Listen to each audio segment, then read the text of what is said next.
Welcome to my YouTube channel. Alam niyo bang pwede po natin na i-expand ang phone storage o RAM ng ating mga cellphone?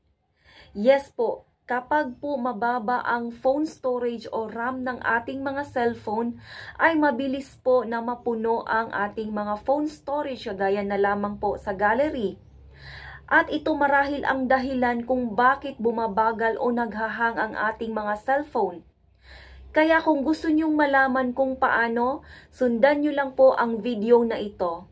Punta po tayo sa settings ng ating cellphone. Scroll up, pindutin po natin ang About Device.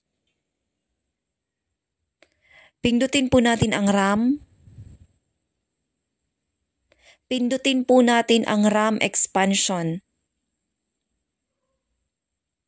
At pwede na po nating i-expand ang storage ng ating mga cellphone from 4GB, 6GB to 8GB. At yan po ay para tumaas ang storage ng ating cellphone. Hanggang dito na lang po ang aking video at sana po ay may natutunan at maraming salamat po sa inyong panonood.